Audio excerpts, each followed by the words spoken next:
திருப்பூர் மாவட்டம் உடுமலைப்பேட்டை அருகில் குடிமங்கலத்தில் பெண்கள் எழுப்புதல் முகாம். நாள் ஜூலை 21ஆம் தேதி சனிக்கிழமை. நேரம் காலை 9 மணி முதல் மதியம் 2 மணி வரை நடைபெறும். இடம் ரத்தினவேல் திருமண மண்டபம், தாராபுரம் ரோடு, குடிமங்கலம். தேவ செய்தி சகோதரி ஜாய்ஸ் லாசரஸ் அவர்கள். உங்கள் குடும்பம் ஆசீர்வதிக்கப்பட தேசத்திற்காக ஜெபிக்க வாருங்கள்.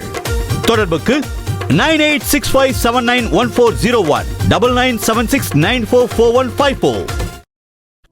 கன்னியாகுமரி மாவட்டம் மயிலாடியில் இயேசு விடுவிக்கிறார் ஊழியங்கள் நடத்தும் ஆசீர்வாத பெருவிழா. நாள் ஆகஸ்ட் 10, 11 மற்றும் 12 ஆகிய தேதிகளில். நேரம் தினமும் மாலை 6 மணி முதல் இரவு 9 மணி வரை நடைபெறும். இடம் ரிங்கல் தௌபே மேல்நிலைப்பள்ளி மைதானம், மயிலாடி. தேவ செய்தி சகோதரர் மோகன் சி லாசரஸ், சகோதரர் ஏ அப்பாதுரை. பாவம், சாபம், வியாதி மற்றும் பிசாசின் கட்டுகளிலிருந்து விடுதலை பெற்றுக் கொள்ள வாருங்கள். உங்கள் துக்கம் சந்தோஷமாக மாறும். தொடர்புக்கு 9865189883 9443606832.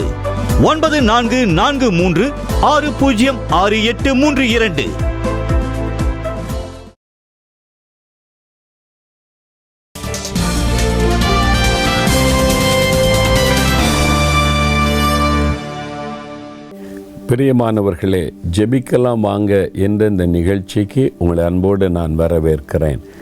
இந்த நாளில் நாம் ஜெபிக்க போகிறோம். மற்றவர்களுக்காக நாம் ஜெபிக்கும்போது ஆண்டவர் அதில் சந்தோஷப்படுகிறார்.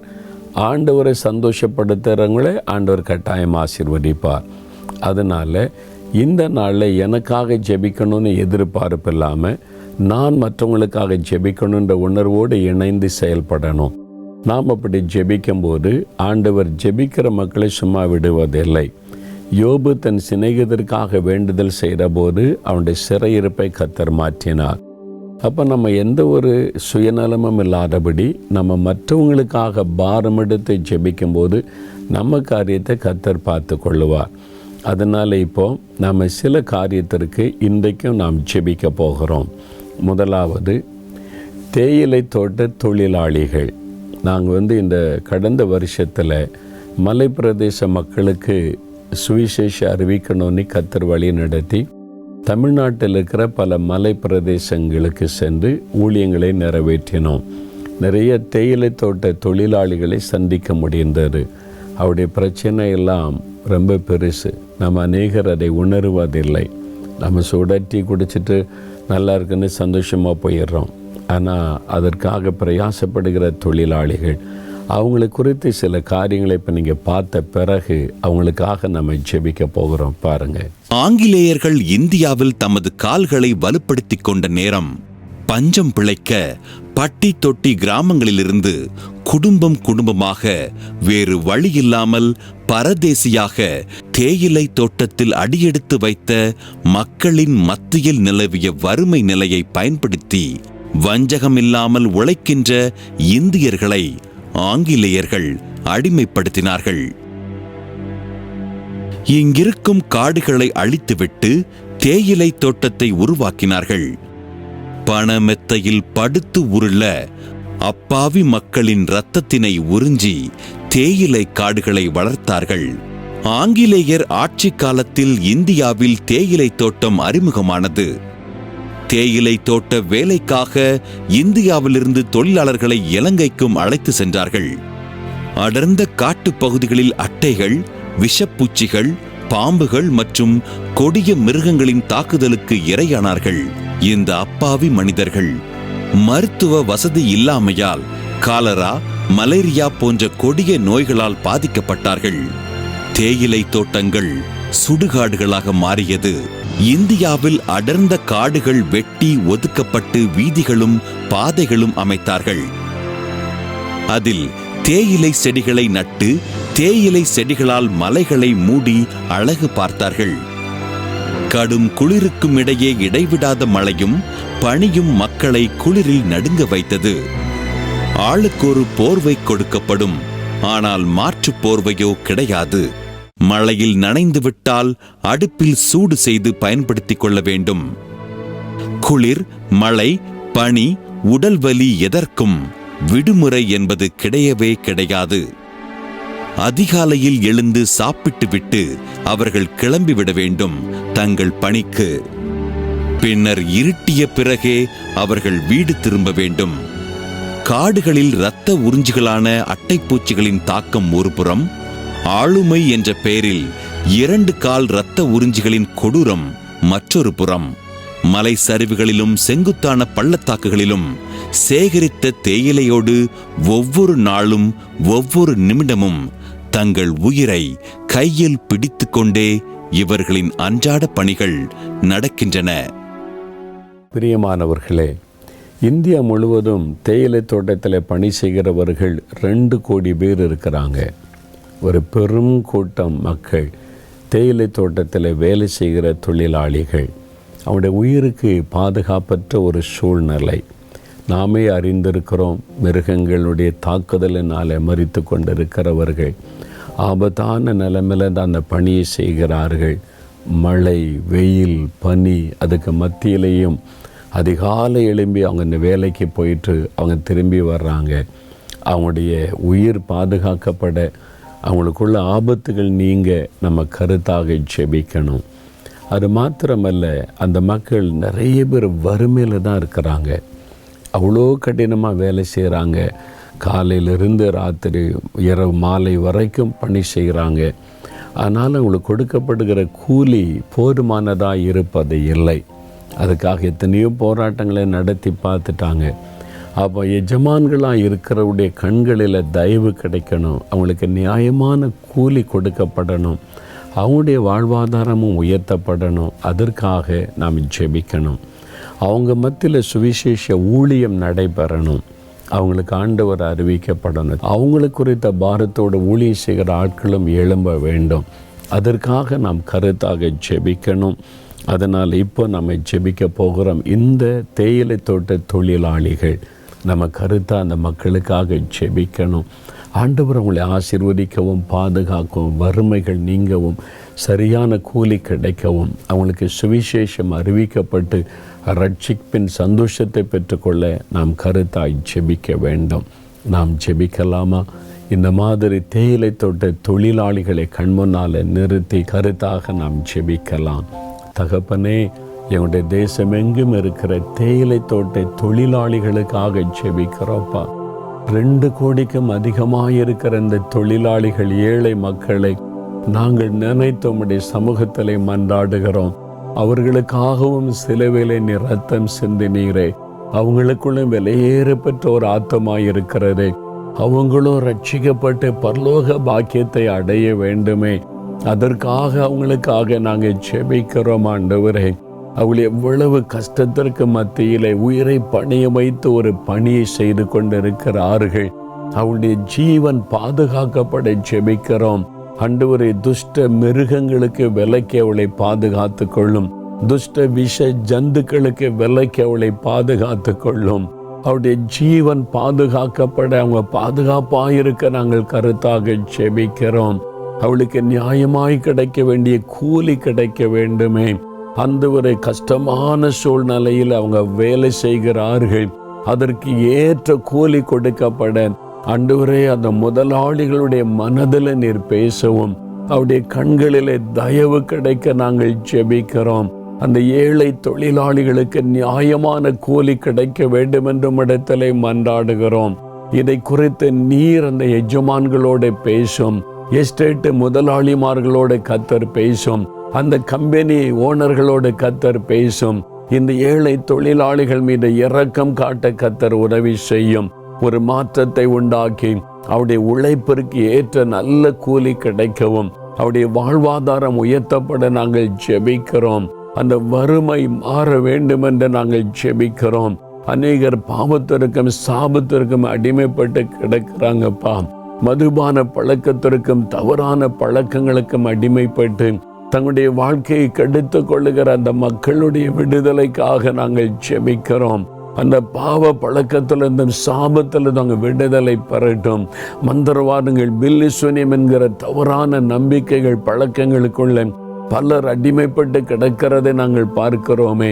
இயேசுவின் நாமத்தில் அதிலிருந்து ஒரு விடுதலை உண்டாகட்டும். உம்முடைய இரத்தத்தை நாங்கள் இந்த மலை பிரதேசத்தில் தெளித்து நாங்கள் ஜெபிக்கிறோம். இந்த மக்களுடைய வாழ்வாதாரங்கள் ஆசீர்வதிக்கப்பட்ட உயர்த்தப்பட நாங்கள் ஜெபிக்கிறோம்.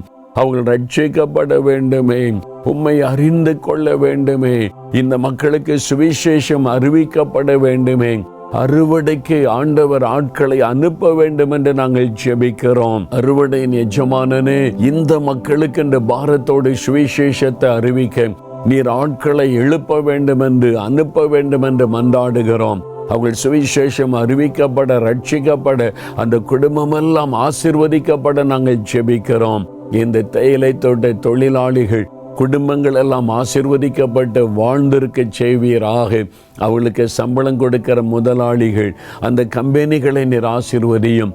அதனுடைய வருமானத்தை பெருக பண்ணி அவங்க தாராளத்தோடு ஏழை மக்களுக்கு கொடுக்க நீர் உதவி செய்யும். அந்த தோட்டங்கள் ஆசீர்வதிக்கப்படட்டும். தேயிலை தோட்டங்களில் செழிப்பு உண்டாகட்டும். அவருடைய வாழ்வாதாரங்கள் உயர்த்தப்படட்டும். இயேசுவின் நாமத்தில் நாங்கள் அவளை ஆசீர்வதித்து ஜெபிக்கிறோம். எங்களுடைய ஜெபத்தை கேட்டதற்காய் ஸ்தோத்திரம். அவள் மத்தியிலே ஒரு மாற்றத்தை நீர் உண்டாக்க போகிற அன்பிற்காய் ஸ்தோத்திரம். இயேசுவின் நாமத்தில் ஜெபிக்கிறோம் பிதாவே. ஆமேன், ஆமேன். பிரியமானவர்களே, இவங்களை நம்ம மனதில் கொள்ளணும். 2 கோடிக்கும் அதிகமான மக்கள் இந்தியா முழுவதும் இருக்கிறாங்க. மலை பிரதேசத்துக்கு போகும்போது, இந்த தேயிலை தோட்டங்களை பார்க்கும்போது, அதுக்கு பின்னால் இன்று பணி செய்கிற இந்த ஏழை மக்களை நம்ம நினைத்து கருத்தாக நாம் ஜெபிக்க கடமைப்பட்டிருக்கிறோம்.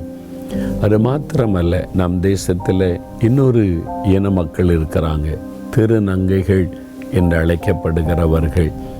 அவர்களுக்காகவும் நாம் கருத்தாக ஜெபிக்கணும். இந்தியா முழுவதும் அந்த மக்கள் இருக்கிறார்கள். அவளை குறித்த சில விவரங்களை முதலாவது நாம் பார்த்துவிட்டு அப்புறம் நாம் ஜெபிக்கலாம். மங்கையானவன், திரு நங்கையானவன், நிழலின் இரு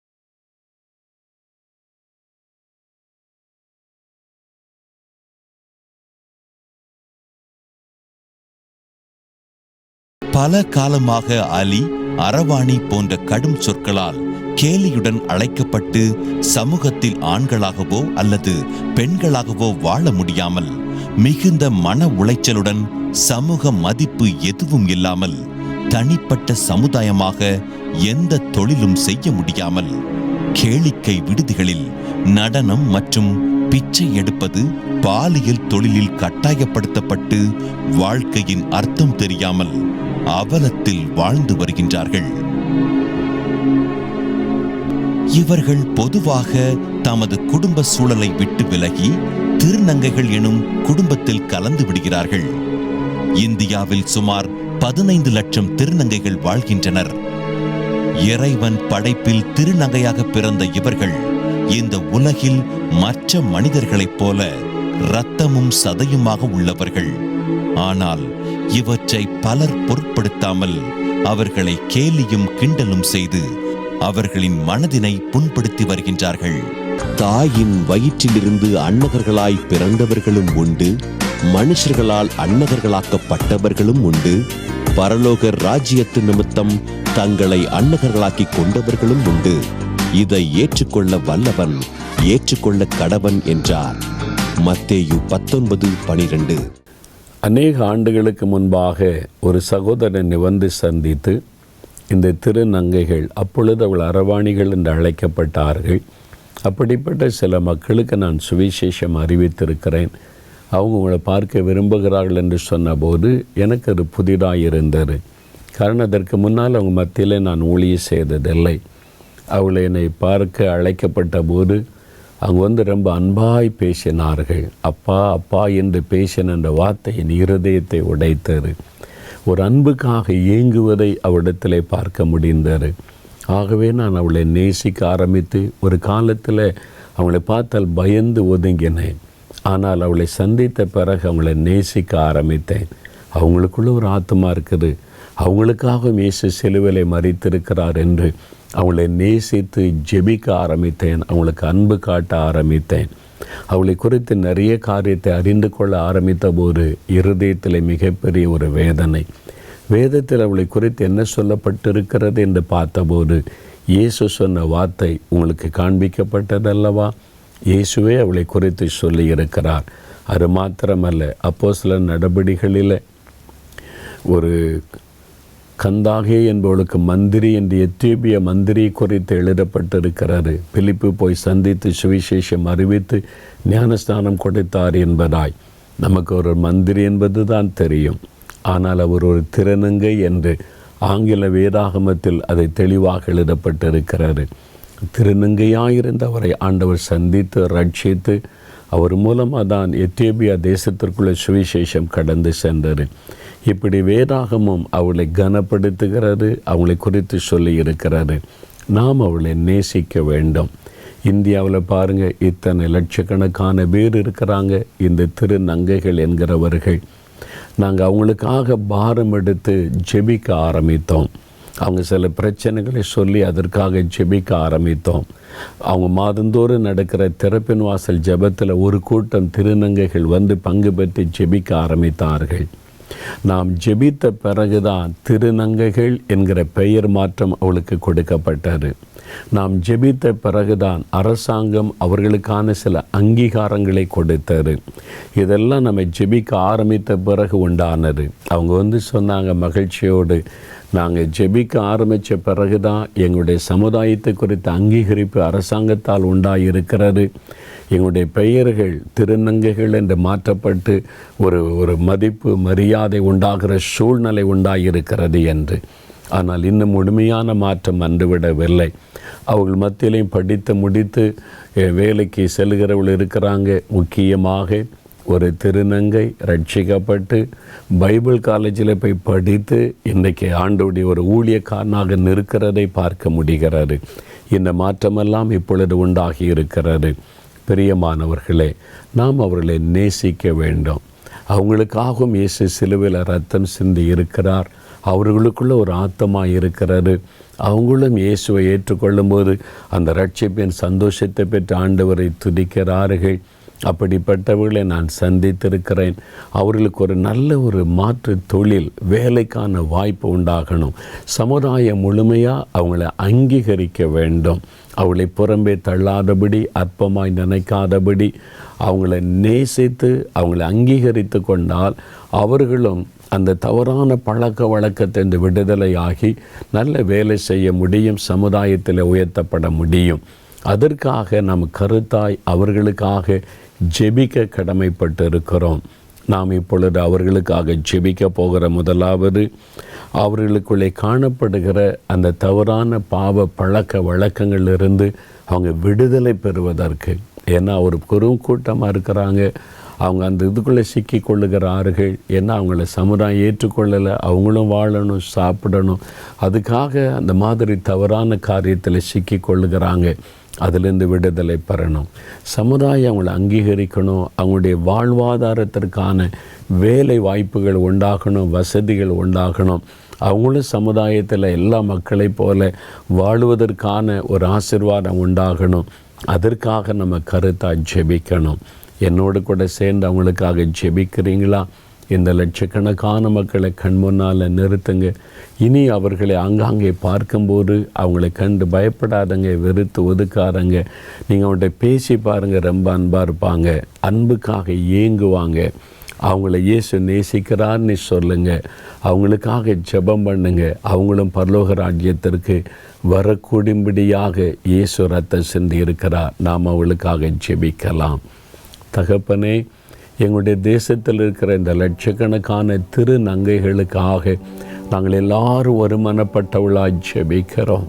நாங்கள் அவளை நேசிக்கிறோம். காரணம் நீர் அவர்களை நேசிக்கிறீர், அவர்களுக்காக சிலுவையில் ரத்தம் சிந்தி இருக்கிறீர். ஆண்டவரே, அன்னகர்களாய் பிறந்தவர்கள் உண்டு, அன்னகர்களாய் ஆக்கப்பட்டவர்கள் உண்டு என்றெல்லாம் நீ சொல்லி இருக்கிறீர். தகப்பனே, இந்த மக்களை கூட நீர் நேசித்து இவங்களுக்காக ரத்தம் சிந்தி இவங்களையும் ரட்சித்து நீர் ஆசீர்வதித்து ஊழியத்திலும் பயன்படுத்தி வருகிறதை நினைத்து நாங்களும் துதிக்கிறோம். இவங்க எல்லாரும் ரட்சிக்கப்படணுமே, தவறான நம்பிக்கையிலிருந்து அவர்கள் விடுவிக்கப்படணும்னு நாங்கள் ஜெபிக்கிறோம். தவறான பாவ பழக்கங்களிலிருந்து அவர்கள் விடுவிக்கப்பட வேண்டும் என்று நாங்கள் ஜெபிக்கிறோம். அவர்களுக்காக பாரம் கொள்ளுகிறோம். ஆண்டவரே, அவங்களுக்குள்ள ஒரு விலையேறப்பட்ட ஆத்துமா இருக்கிறதே, அவங்களுக்காக சிலுவை சுமந்தீரே, அதை நினைத்தருளும் என்று ஜெபிக்கிறோம். உம்மை அவர்களுக்கு வெளிப்படுத்தும் ஆண்டவரே. எத்தியோப்பியா மந்திரிக்கு உம்மை வெளிப்படுத்தினீரே, திருநங்கையாயிருந்த அவரை ரட்சித்து ஒரு ஊழியக்காரனாய் சாட்சியாய் இந்த தேசத்துக்குள்ளே கொண்டு போனீரே. இந்த பிள்ளைகளையும் ரட்சிக்க வேண்டும் என்று நாங்கள் ஜெபிக்கிறோம். உம்மை வெளிப்படுத்த வேண்டும் என்று ஜெபிக்கிறோம். இந்த பாவ கட்டிலிருந்து அவளை விடுதலையாக்க வேண்டும் என்று இயேசுவின் நாமத்தில் ஜெபிக்கிறோம். அவர்கள் மீது உம்முடைய இரத்தத்தை தெளித்து அவர்கள் தெளிவடையும்படியாய் நாங்கள் அவருடைய மனக்கண்கள் திறக்கப்படும்படியாய் நாங்கள் ஜெபிக்கிறோம். உம்மை அறிந்து கொள்ளும்படியாய், உம்முடைய ரட்சிப்பை அறிந்து கொள்ளும்படியாய், உம்முடைய அன்பை அறிந்து கொள்ளும்படியாய் அவருடைய மனக்கண்கள் திறக்கப்பட வேண்டும் என்று ஜெபிக்கிறோம். இயேசுவின் நாமத்தில் அவளுக்குள்ள ஒரு மாற்றம் வரட்டும், ரட்சிப்பு உண்டாகட்டும்.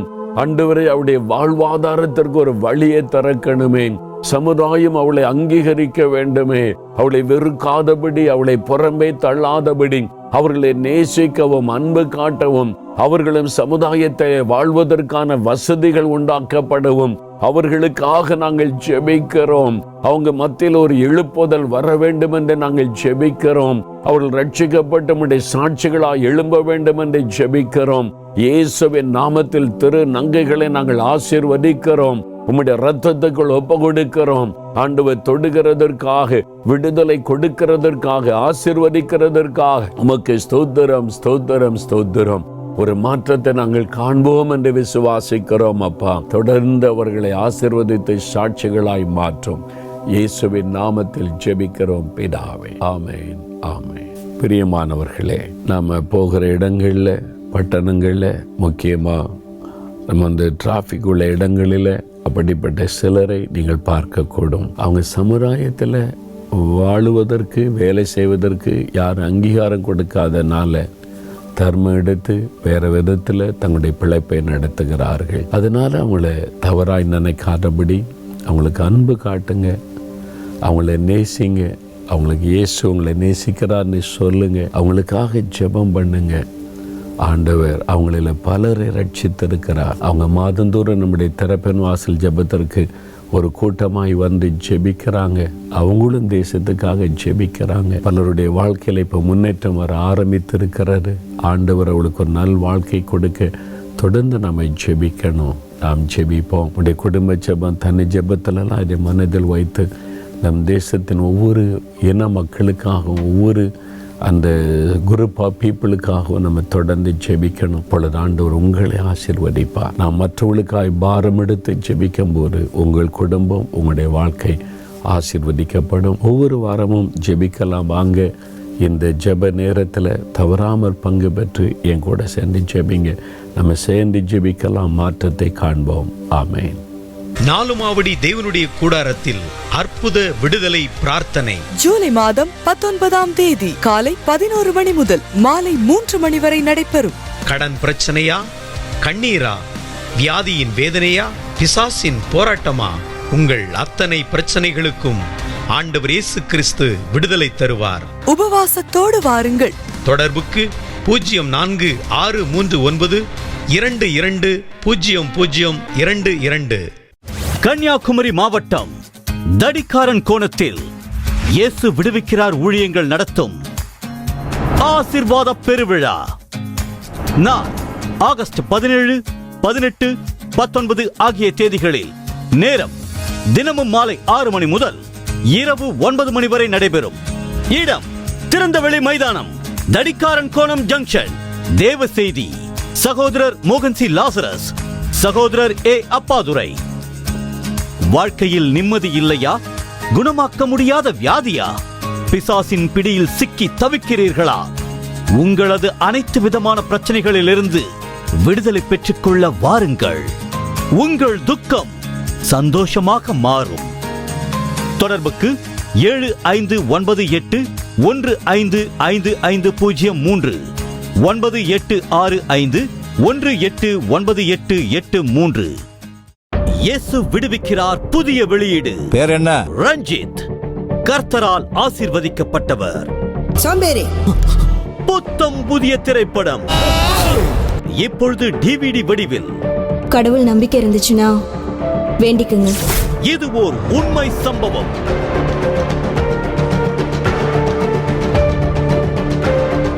இது ஓர் சுவிசேஷ கருவி. நீ இந்த வேலைக்கு லாய்க்கில்லப்பா. வாங்கி பயன்பெறுங்கள். என்ன செய்யறது, எங்க போறதுன்னே தெரியாம ஒரே குழப்பமா இருக்கு. ஜெபிங்க, விசுவாசத்தோட ஜெபிங்க. அனைத்து இயேசு விடுவிக்கிறார் கிளை அலுவலகங்களிலும் கிறிஸ்தவ புத்தக நிலையங்களிலும் கிடைக்கும். ரொம்ப ரொம்ப பிடிக்கும் சார். வாங்க வாங்க தானே வந்திருக்கேன். தொடர்புக்கு 8344 83111. அன்பார்ந்த நேயர்களே, இந்நிகழ்ச்சியின் மூலம் நீங்கள் பெற்றுக்கொண்ட ஆசீர்வாதங்களை எங்களோடு பகிர்ந்து கொள்ளுங்கள். உங்களின் தெளிவான முகவரி தொலைபேசி எண்ணோடு சேர்த்து நீங்கள் எழுதி அனுப்ப வேண்டிய எங்கள் முகவரி: இயேசு விடுவிக்கிறார், தொலைக்காட்சி பிரிவு, 4 மாவடி, தூத்துக்குடி மாவட்டம் 628211. தொலைபேசி எண் 046392200022. 24 மணி நேர ஜப உதவிக்கு 046392200000. தேவன் உங்களை ஆசீர்வதிப்பாராக.